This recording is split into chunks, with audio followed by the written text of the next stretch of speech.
నమస్తే, welcome to న్యాయ వేదిక. దంపతుల మధ్య వచ్చే చిన్న చిన్న గొడవలకు చివరి పరిష్కారం విడాకులేనా? ఇదే ఇవాల్టి మన టాపిక్. మీరు కూడా దంపతులు అయి ఉండి మీ మధ్య కూడా రకరకాల సమస్యలతో ఏమైనా ఇబ్బందులు పడుతుంటే కనుక మీరు కాల్ చేయొచ్చు. స్క్రీన్ మీద కనబడే నెంబర్లకి మీకు చక్కటి పరిష్కార మార్గాలు సూచనలు ఇస్తారు ప్రముఖ న్యాయవాది ఎం వెంకటేశ్వరి గారు. మీరు డైరెక్ట్గా వెంకటేశ్వరి గారితో స్క్రీన్ మీద కనబడుతున్న నెంబర్కి కాల్ చేసి మీరు డైరెక్ట్గా లాయర్ గారితో మాట్లాడచ్చు. నమస్తే మేడం. నమస్తే అమ్మా. వెంకటేశ్వరి గారు, దంపతుల మధ్య ఇవాళ అంటే ప్రతి ఇంటిలో చిన్న చిన్న రోగాలు జబ్బులు ఎలా సర్వసాధారణం అయిపోయాయో, ప్రతి ఇంటిలో ప్రతి దంపతుల మధ్య చిన్న చిన్న గొడవలు ఎప్పటి నుంచో ఉంటూ ఉన్నాయి. కానీ ఈ జనరేషన్ లో ఇప్పుడు విడాకులు అనేదే శాశ్వతంగా ఇక పరిష్కారం అదే అనేదానికి వెళ్ళిపోతున్నారు. అయితే ఇదే పరిష్కారం అంటారా? కాదు, ఖచ్చితంగా కాదు అని చెప్పగలను నేను. ఒకటి. ఇంకొకటి, మీరు అడిగినటువంటి ప్రశ్నలోని ఒక్క విషయంలో నేను డిఫర్ అవుతున్నాను. ఈ జనరేషన్ అన్న పదాన్ని నేను ఒప్పుకోను. నిజం చెప్పాలంటే ఈ జనరేషన్ పైన నాకు చాలా గౌరవం ఉంది. నిజానికి జనరేషన్ చాలా తెలివైనటువంటి వారు, తమ సమస్యల్ని పరిష్కరించుకునేటటువంటి సత్తా కలిగినటువంటి వారు. ఈరోజు ఫ్యామిలీ కోర్ట్స్లో మనము విడాకులు వేసినటువంటి వారిలో ఈ జనరేషనే కాదు, ఆ జనరేషన్కి చెందిన వారు కూడా మనకు కనిపిస్తున్నారు.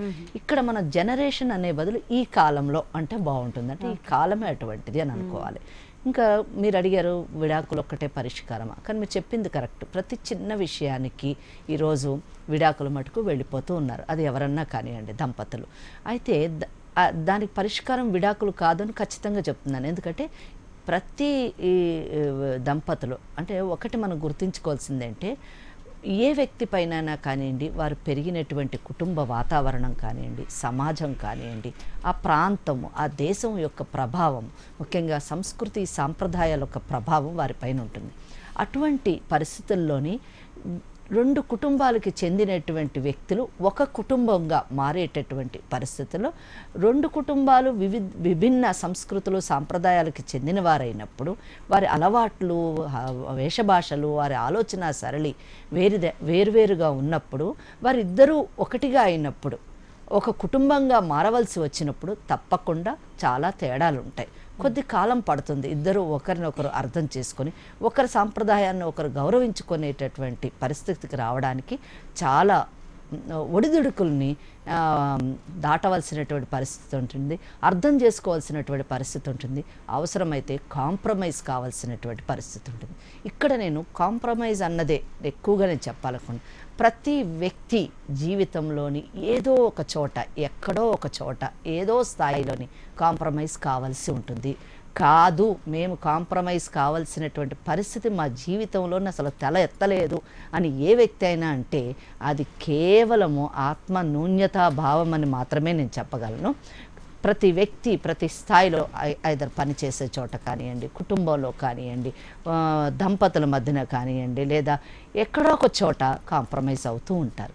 కనుక ఆ కాంప్రమైజ్ అన్నది అంటే అడ్జస్ట్మెంట్ అయ్యేటటువంటి ఆ మనస్తత్వాన్ని భార్యాభర్తల మధ్యన వచ్చేటటువంటి తగాదాల విషయంలో ఉపయోగిస్తే, ఆ ఫార్ములాని ఉపయోగిస్తే తప్పకుండా ఆ భార్యాభర్తలు, ఆ కుటుంబము సవ్యంగా సాగేటటువంటి అవకాశం ఉంది. అయితే ఇక చట్టపరంగా చాలా గొడవలు వచ్చిన తర్వాత లాస్ట్ అని మీరే అన్నారు, లాస్ట్ రిసార్ట్ అని చెప్పేసి, ఆ లాస్ట్ రిసార్ట్లోని విడాకులు ఒకటే పరిష్కారం కాదండి. జ్యుడిషియల్ సపరేషన్ అనేటటువంటి దాని ద్వారా వేరుగా ఉండేటటువంటి అవకాశం కూడా మన చట్టం కలగజేసింది. ఓకే అండి, అంటే మీరు అన్నట్లే ఆ కాంప్రమైజ్ అన్న పదం ఆ ఫ్యామిలీకి రావడానికే ఎన్నో ఇబ్బందులు అన్నమాట, అదే విడాకులకు దారితీస్తుంది. అయితే కాలర్ లైన్లో ఉన్నారండి, లక్ష్మి కాల్ చేశారు అనంతపురం నుంచి. చెప్పండి లక్ష్మి గారు. హలో లక్ష్మి, చెప్పమ్మా. మేడం, ఇట్లా నేను నా భర్త దూరం అయిపోయినాం మేడం, భూమి విషయంలో కూడా మేడం. ఓకే, ఎంతకాలం అయింది దూరం అయ్యి? 3 ఏళ్ళు అవుతుంది మేడం. ఓకే. కోర్టుకి వేసినా కూడా అతను రిజిస్టర్ చేయించుకోవాలి. మా మామది ఆస్తి ఉంది, మా మామ ఆస్తి మా అప్పులను కట్టుకున్నాడు మేడం, మా ఆస్తి అనుకొని. ఇప్పుడు నా కూతురు పేరు మీద రాపిమంటే రాపికోకున్నాడు మేడం. నేను అందుకే దూరం అయిపోయినాం మేడం, నేను నా భర్త. ఓకే, విడిపోయారా? విడాకులు తీసుకున్నారా? విడాకులు ఏం తీసుకోలేదు మేడం. ఓకే. అదే ఆ రోజు భూమి ఉంది మేడం, 3 ఎకరాలన్నా మనవరాల పేరు మీద రాసిమని అడుగుతున్నాను మేడం. ఓకే. ఓకే అండి, ఇప్పుడు లక్ష్మి ఒక్కటి మీరు గుర్తుపెట్టుకోవాలి, భార్యాభర్తల మధ్యన ఏదన్నా సమస్యలు వస్తే వారు విడిపోయినప్పుడు చట్టపరంగా కానివ్వండి, మానసికంగా దూరమైనా లేదా సామాజికంగా దూరంగా ఉన్నా ఆ సమస్యకి పరిష్కారము ఆస్తి పంపకాలు అంటే అది చట్టపరంగా వారికి లభించేటటువంటి అవకాశాలు చాలా తక్కువ ఉన్నటువంటి విషయం. ఇక్కడ ఈ కేసులోని మీకు మీ మామగారికి 3 ఎకరాలు ఉన్నాయని చెప్పారు.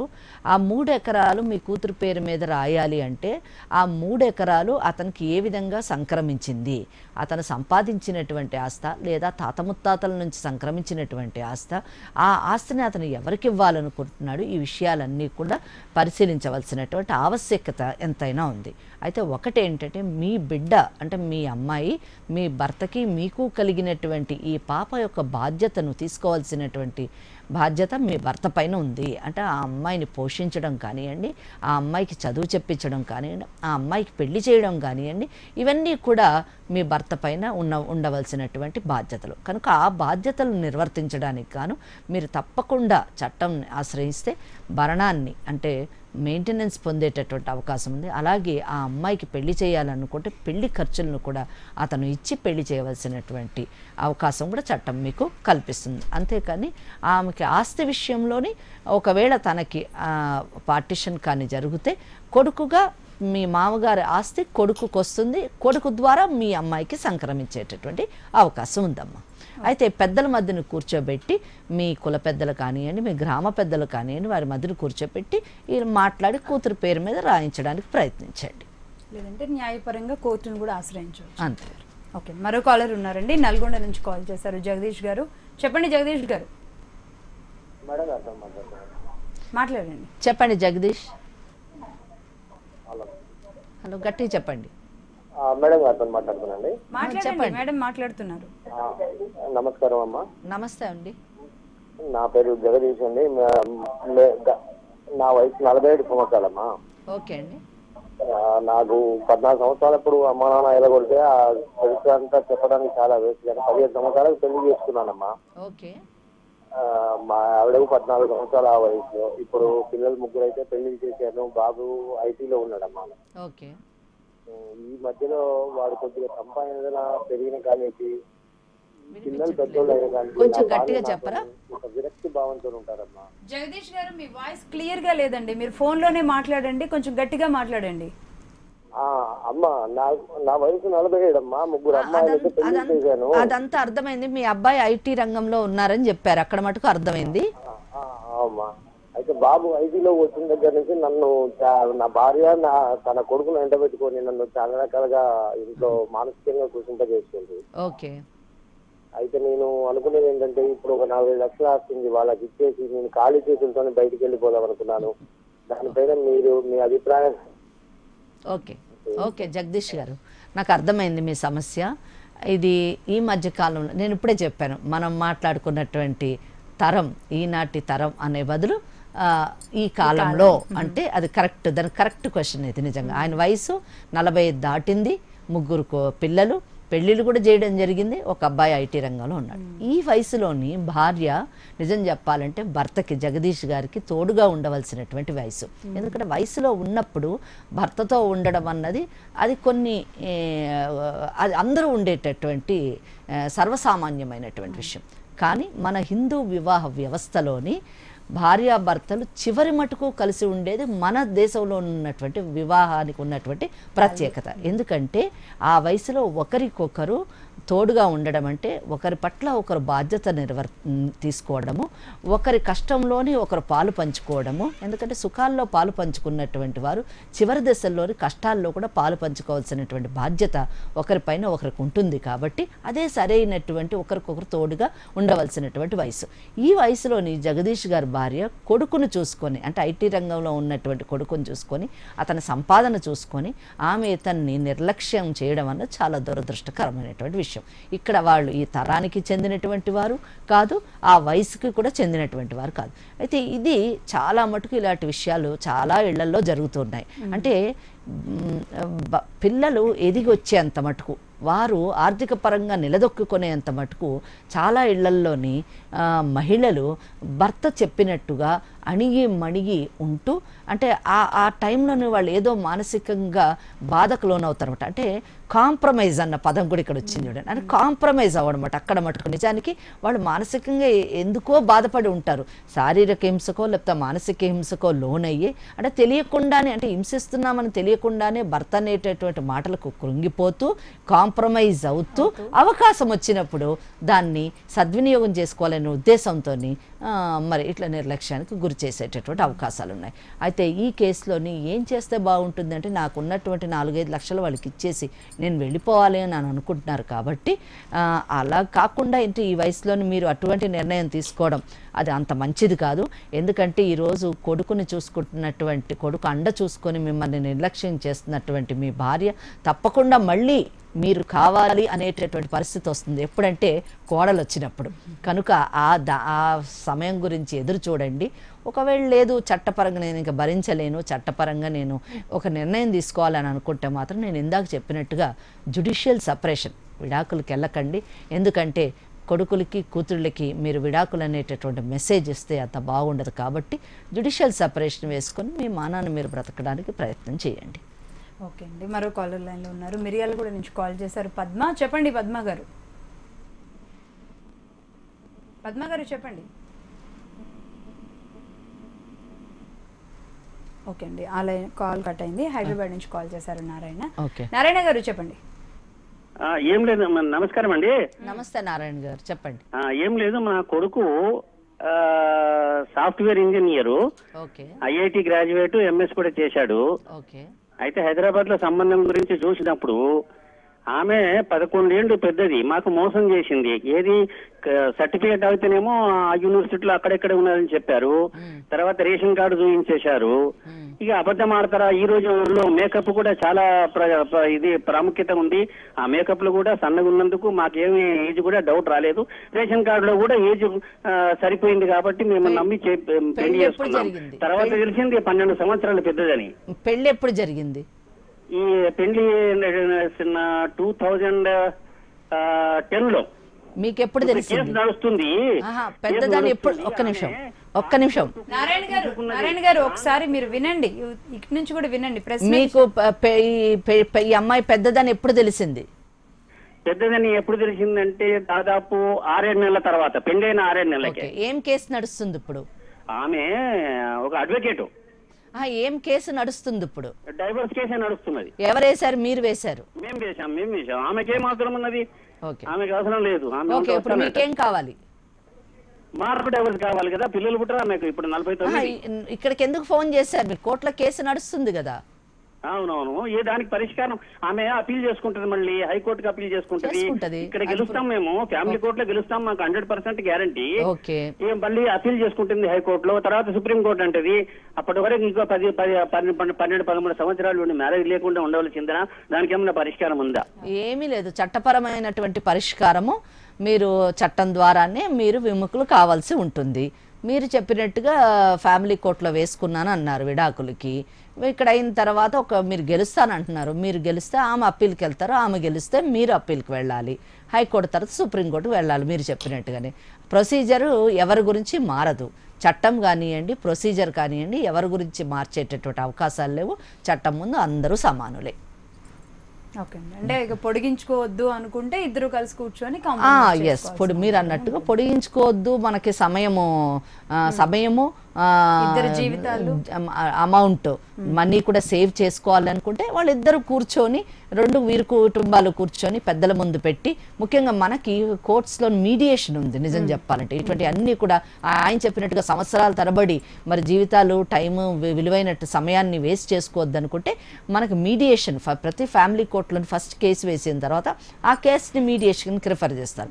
ఆ మీడియేషన్లో కూర్చొని సెటిల్ చేసుకుంటే ఇమీడియట్గా సాల్వ్ అయ్యేటటువంటి అవకాశం ఉంది. కానీ ఆ స్టేజ్ వీళ్ళకి దాటిపోయి మేము ఖచ్చితంగా గెలుస్తాము అనేటటువంటి ఆయన మాట్లాడేటటువంటి విధానంలోనే మనకు అర్థమయ్యేది ఏంటంటే మీడియేషన్కి కానివ్వండి, సెటిల్మెంట్కి కానివ్వండి అంత తావిచ్చేటటువంటి వ్యక్తి కాదు అనేది వారి మాట్లాడే విధానంలోనే మనకు అర్థమవుతుంది. గెలుస్తాము అని నమ్మకం వాళ్ళకు ఉంది కాబట్టి మరి ఆ అమ్మాయి అప్పీల్కి వెళ్ళేటటువంటి అవకాశం ఉంది.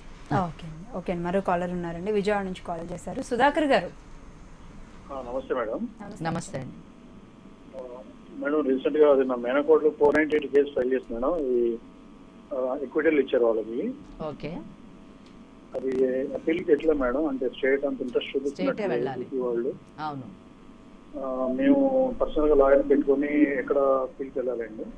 లేదు, అది స్టేటే వెళ్తారు. ఇప్పుడు ఇంకా వేరే ఇద్దరు కలిసే ఉన్నారా? భార్యాభర్తలు కలిసే ఉన్నారా? సరే, లేదండి, అంటే మేము కేసు వేసాము. అర్థమైంది. వేరే ఏం కేసు వేశారు ఇది కాకుండా? 498A అండి. అదొకటే వేశారు అంతే. ఇద్దరు ఇంకా భార్యాభర్తల సంబంధం కొనసాగుతుంది కదా? లేదండి, విడిగా ఉంటున్నారు కానీ ఏం డైవర్స్ కాలేదు, నా ఉద్దేశం అది. ఓకే, ఎనీవే అండి. ఇప్పుడు చూసారా, ఇదొక్కటి నేను చెప్పదలుచుకున్నాను.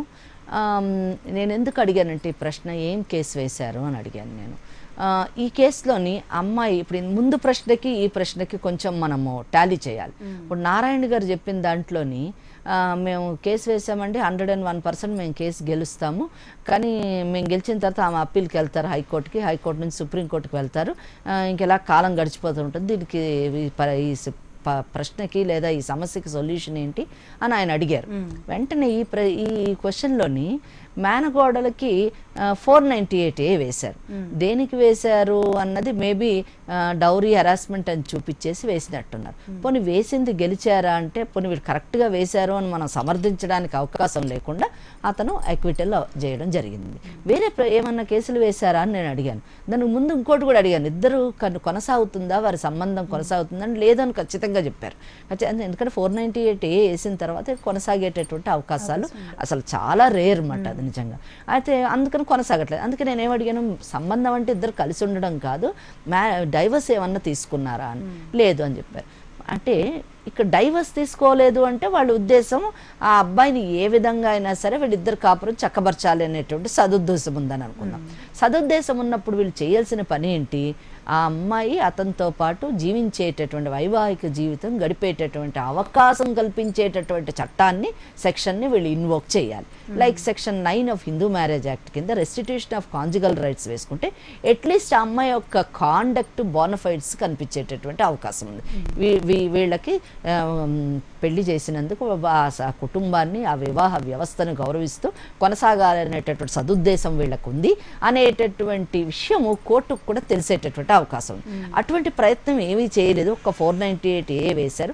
ఆ 498A కూడా వీళ్ళు కోల్పోయారు. ఆ కేసులో కూడా వీళ్ళ వైపున తీర్పు రాలేదు. ఇప్పుడు దాన్ని ఏం చేయాలంటే దాన్ని స్టేటే తీసుకువెళ్ళవలసి ఉంటుంది అప్పీల్. ఇప్పుడు అంటే ఇది ఎందుకు నేను చెప్తున్నానంటే, 498Aని మిస్యూటిలైజ్ చేయకండి. నిజంగా అవకాశం ఉంటేనే, అవసరం ఉంటేనే ఆ కేసు వేయండి. ఆ కేసు వేసినా కూడా అంటే చాలా మటుకు నేను ఒప్పుకుంటాను, చాలా మటుకు అమ్మాయిల్ని నానా విధాలుగా మానసిక శారీరక హింసకు లోను చేస్తే, ఫలానిది కావాలి, డబ్బు తెచ్చియండి, లేదా కట్నం కావాలి అని హింసిస్తుంటానే పాపం 498A వేస్తారు. కానీ ఎన్ని కేసులు మీరు వేసినటువంటి కేసులు నిలబడుతున్నాయి? నిలబడపోవడానికి కారణాలు మీరు తయారు చేసే కంప్లైంట్లో ఉండేటటువంటి ఫ్లాస్ కానివ్వండి, మీరు చివరి మటుకు పోరాడకపోవడం కానివ్వండి, ఇట్లా అనేక కారణాలు ఉంటాయి. కాబట్టి దయచేసి 498A అవసరం ఉంటేనే ఇవ్వండి, అంతేగాని మీ కుటుంబాన్ని పాడు చేసుకోవడానికి 498A వేయద్దు. వేసి ఏమి సాధించినప్పుడు అంతే, మీరు total you will be losing your marital rights. అది ఒక సమస్య చెప్తున్నారు. చెప్పండి సుధాకర్ గారు. సుధాకర్ గారు చెప్పండి. కృష్ణారావు గారు అండి కాల్ చేసింది. కృష్ణారావు గారు చెప్పండి. అదే మేడం, ఇప్పుడు తను అనవసరమైన కేసులు మా మీద ఇంపోజ్ చేసింది మేడం. సెక్షన్ 9 అని DVC అని చెప్పి 498 పెట్టింది. అమ్మాయి మీద ఆధారపడి డబ్బులు కావాలనే ఉద్దేశంతో మా మీద కేసులు పెడుతుంది మేడం. మేము రిటైర్డ్ పర్సన్ మేడం, తనేమో హార్ట్ పేషెంట్. ఇప్పుడు తను మా అబ్బాయి ఏమో మమ్మల్ని వదిలి ఉండలేని అంటున్నాడు.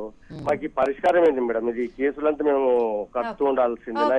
మీరు చెప్పారు కదా, ఇప్పుడు మేడం చెప్తారు వినండి. సెక్షన్ 9 మీరు వేశారు కదా? అవునమ్మా. Okay, right.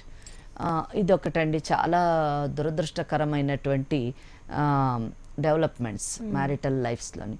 ఏంటంటే ఈ మధ్యన మనం సిస్టమ్ మారిపోతుంది. ఎక్కడో పూర్వీకులు కొన్ని వందల ఏళ్ల క్రితము ఏర్పాటు చేసినటువంటి వివాహ వ్యవస్థలోని మనకంటూ ఒక సాంప్రదాయాన్ని ఏర్పాటు చేశారు మన పెద్దలు. అమ్మాయిని పెళ్లి చేసుకుని అత్తవారింటికి పంపించేటటువంటి విధానం ఎంతో కాలంగా ఉన్నటువంటిది. దానికి విరుద్ధంగా ఈరోజు అసలు అమ్మాయి అత్తగారింట్లో ఉండదు, పుట్టింట్లో ఉండకుండా సపరేట్గా ఉండాలనేటువంటి కొత్త కాన్సెప్ట్ డెవలప్ అవుతుంది స్లోగా. సరే, దీంట్లోని ఈ కేసులో చూస్తే అమ్మాయిని వాళ్ళకి ఒకటే అమ్మాయి, వీళ్ళకి కూడా ఒకటే అబ్బాయి.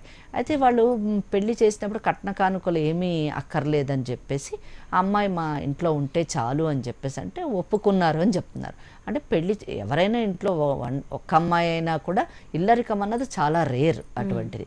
అయితే ఈ ఫ్యామిలీలో కూడా డౌట్ వచ్చి అడుగుంటారు, అమ్మాయి మరి ఒక్కతే అమ్మాయి కదా, మరి మా ఇంటికి పంపిస్తారంటే పంపిస్తామని చెప్పారు. ఒప్పుకొని ఈరోజు పంపించకుండా 3 సంవత్సరాలు అయిపోయింది. వీళ్ళు restitution of conjugal rights case వేశారు. ఆ కేసు ఏమైందో అతను రిజల్ట్ చెప్పలేదు, కానీ తర్వాత 3 years తర్వాత ఈరోజు వచ్చి, ఎందుకంటే అమ్మాయిని పంపించండి అనగానే ఒక 498A, ఒక డొమెస్టిక్ వైలెన్స్ యాక్ట్ ఇవన్నీ వేయడం జరిగింది. అంటే 3 years మీరు మీ బాధ్యతని నిర్వర్తించకుండా ఈరోజు డొమెస్టిక్ వైలెన్స్ యాక్ట్ కానివ్వండి, 498A వేయడం కానివ్వండి, ఎంత మటుకు సబబు అన్నది ఆ అమ్మాయి ఆలోచించుకోవాల్సినటువంటి విషయం. ఇటువంటి కేసులు వచ్చినప్పుడు కోర్టులు కానివ్వండి, సమాజం కానివ్వండి, మహిళా సంఘాలు కానివ్వండి, లేదా కుల సంఘాలు కానివ్వండి, ఆలోచించాల్సింది ఏంటంటే ప్రతి వ్యక్తికి కూడా కుటుంబంలోనూ ఒక బాధ్యత ఉంటుంది. వివాహం అయిన తర్వాత భార్యగా ఆమెకంటూ ఒక కుటుంబంలో ఒక గౌరవప్రదమైనటువంటి స్థానం ఉంటుంది, బాధ్యతలు కూడా ఉంటాయి. ఆ బాధ్యతలు నిర్వర్తించకుండా నా రైట్స్ మాత్రమే కావాలి అంటే అది కరెక్ట్ కాదు. ఆ యాంగిల్లోని ఎప్పుడు కోర్ట్స్ సమస్యని పరిష్కరించడానికి ప్రయత్నిస్తూ ఉంటుంది, ప్రయత్నించాలి కూడా. అంతేగాని ఒక యాక్ట్ ఉన్నది కాబట్టి డీవీసీ అంటూ మహిళల హక్కుల్ని కాపాడేటటువంటి ఒక చట్టం ఉంది, 498A ఇండియన్ పీనల్ కోడ్లో పొందుపరిచారు కాబట్టి అని ఆ యాక్ట్ని ఇన్వోక్ చేసిన ఆ సెక్షన్ ఇన్వోక్ చేస్తే వాళ్ళకి ఆ రైట్ ఉంది అని చెప్పేసి ఆ యాంగిల్లోనే కేసుని డీల్ చేయడానికి ఎవరికీ అవకాశం లేదు. అది అడ్వకేట్స్ కానివ్వండి, కోర్టులు కానివ్వండి, ఇంకే సంస్థలన్నా కానివ్వండి. ఆమె బాధ్యతని నిర్వర్తించిందా లేదా, నిర్వర్తించిన తర్వాత కూడా ఆమె తన హక్కును కోల్పోతే, భార్య అనేటటువంటి స్త్రీ తన హక్కును కోల్పోతే అప్పుడు డీవీసీ, ఈ 498A ఇటువంటి అన్నీ కూడా ఆమెకు ఉపయోగపడేటటువంటి అవకాశం ఉంది. కానీ అంతేగాని జస్ట్ ఒక 3 years వాళ్ళు పుట్టింట్లో ఉండి ఈ రోజు వచ్చి డీవీసీ వేసి డొమెస్టిక్ వైలెన్స్ యాక్ట్లో నాకు మెయింటెనెన్స్ వస్తుంది, నాకు రెసిడెన్షియల్ ఆర్డర్ వస్తుంది, నాకు ప్రొటెక్షన్ ఆర్డర్ వస్తుంది అంటే దట్ ఈస్ నాట్ పాసిబుల్. తప్పకుండా కోర్టులు చాలా నిశితంగా పరిశీలించి తీర్పునివ్వడం జరుగుతుంది. కనుక మీరు ఏం భయపడకండి. మీ అబ్బాయి మిమ్మల్ని వదిలి ఉండలేను అనడం సమంజసమైనటువంటి విషయం కాబట్టి మీరు బాధపడక్కర్లేదు. ఆ అమ్మాయి వచ్చి ఉండను అంటే మీరు అదే గ్రౌండ్ మీద మీరు డైవర్స్ వేసుకునేటటువంటి అవకాశం ఉంది. ఎందుకంటే రెస్టిట్యూషన్ వేసుకున్న టైంలో కూడా అమ్మాయి రాలేదు కాబట్టి యూ గో ఫర్, మీరు డిజల్యూషన్కి వెళ్ళండి. ఆ గ్రౌండ్ చాలు. 3 years అంటే డెజర్షన్, సెక్షన్ 13(1)(1)B కింద డెజర్షన్ కింద గ్రౌండ్ తీసుకొని మీరు విడాకులు తీసుకోవచ్చు. ఓకే, కృష్ణారావు గారు విన్నారు కదా వెంకటేశ్వరి గారు చెప్పింది. ఇక మరో కాలర్ లైన్ లో ఉన్నారండి, హైదరాబాద్ నుంచి కాల్ చేశారు. దీప, చెప్పండి దీప. మేడం, నా పేరు దీప అండి, హైదరాబాద్ నుంచి. చెప్పమ్మా. అయితే నేను యాక్చువల్గా హైదరాబాద్ లో నేను గవర్నమెంట్ ల్యాబ్ నుంచి పెళ్లికి ముందు అబ్బాయి వరంగల్ ల్యాబ్ లో నేను పిహెచ్డి. దీప, మీ వాయిస్ క్లియర్ గా లేదు. మీ వాయిస్ కట్ అవుతుందమ్మా. హలో, చెప్పండి అమ్మా. ఇలా వెళ్ళాల్సి ఉంటుంది, హైదరాబాద్ లో ఉండాల్సి ఉంటుంది అని చెప్పాను అనమాట. చెప్తే సరే అని అన్నారు. సరే నేను జాబ్ చూసుకుంటాను అని చెప్పేసి చెప్పాడు. అతను ప్రైవేట్ జాబా? హైదరాబాద్ లో చూసుకుంటానని అంటారండి. సరే అని చెప్పేసి ఇద్దరము హైదరాబాద్ లో ఉన్నాము లాస్ట్ ఇయర్. ఇక్కడికి వచ్చిన తర్వాత అతనికి జాబ్ ఏం లేదు. సో నేనే అన్ని మెయింటెనెన్స్ అన్ని నేనే చూసుకున్నాను. చిప్స్ అవి ఉంటే పే చేశాను. వాళ్ళ మమ్మీ వాళ్ళ దగ్గరికి వెళ్ళేవాళ్ళం ఎవ్రీ వీక్. అయితే ఆడవడుచు కట్నం అనేసి ఒక 3 months అప్పుడు నుంచి నాకు స్టార్ట్ అయిందండి. ఇది అడిగారు. అయితే నేను లేదంటే ఆల్రెడీ మాట్లాడేస్తున్నారు కదా అని చెప్పేసి నేను చెప్పాను. అప్పుడు నాకు ప్రెగ్నెన్సీ కన్ఫర్మ్ అయిపోయింది. ప్రెగ్నెన్సీ ఉన్నప్పుడు నేను ఎక్కువ ఇంకా మా మమ్మీ వాళ్ళ ఇంటికి వెళ్ళనివ్వలేదు. మా వాళ్ళతో మాట్లాడనివ్వలేదు అనమాట. ఇక్కడే చూపించుకోవాలి, ఇక్కడే ఉండాలి అనేసి అంటే సరే అని ఎవ్రీ వీక్ అలా వెళ్ళి ఎవ్రీ మంత్ అక్కడే చెకప్స్ అవన్నీ చూపించుకున్నాను. మళ్ళీ మధ్యలో డబ్బులు మాత్రం మీ అమ్మ వాళ్ళు కట్టాలని చెప్పేసి ఒక కండిషన్ పెట్టి ఉన్నారండి. సరే ఇప్పుడు ప్రెగ్నెన్సీ ఉన్నప్పుడు ఎందుకు ప్రాబ్లమ్స్ అని అప్పుడు ఏమనలేదు. ప్రెసెంట్ పొజిషన్ ఏంటి దీపా? ప్రెసెంట్ పొజిషన్ ఏంటి? ప్రెసెంట్ చేస్తున్నానండి యాజ్ ఎ స్టూడెంట్. నేను ఒక గవర్నమెంట్ ల్యాబ్ నుంచి చేస్తున్నాను. సో అది నాకు మధ్యలో వదులుకోవడానికి లేదన్నమాట. మీరు గవర్నమెంట్ జాబా మీది? లేదు, రెగ్యులర్ కాదండి, స్టూడెంట్. Okay, right. ఓకే, ఇప్పుడు ఏంటి, what is the problem as on today? ఏంటి ఇమీడియట్ ప్రాబ్లం ఏంటి మీకు? యాక్చువల్ గా మాన్పించాలని చూస్తున్నారండి అక్కడ ఇన్వాస్ వాళ్ళు. అయితే మా ఆయన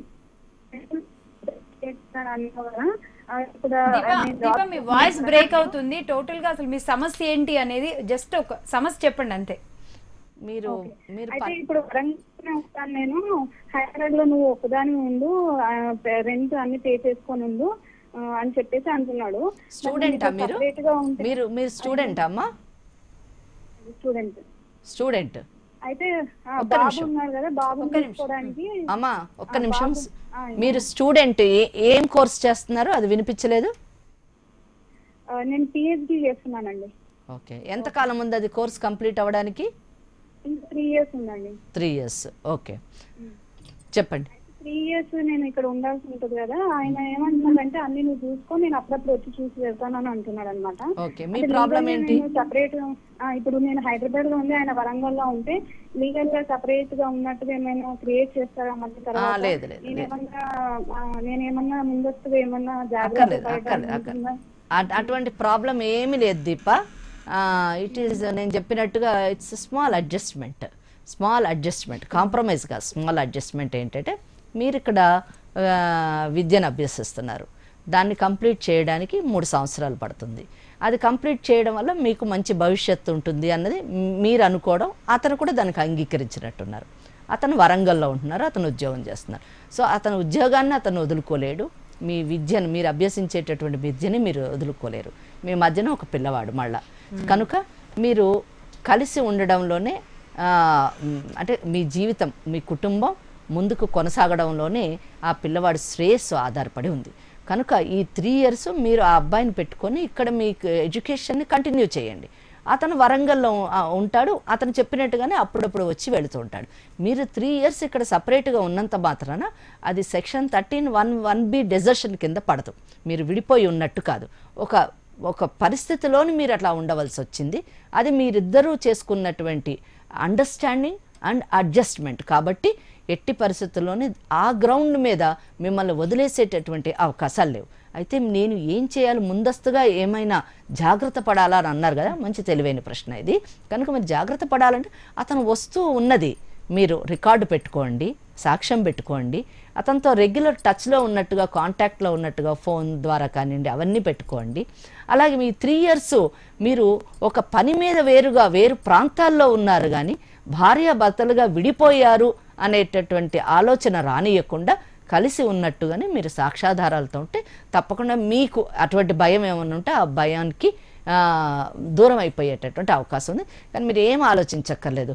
మీరు please proceed with your education and he will continue his job. మీరిద్దరూ మంచిగా ఉండేటటువంటి అవకాశం ఉంది. Don't worry.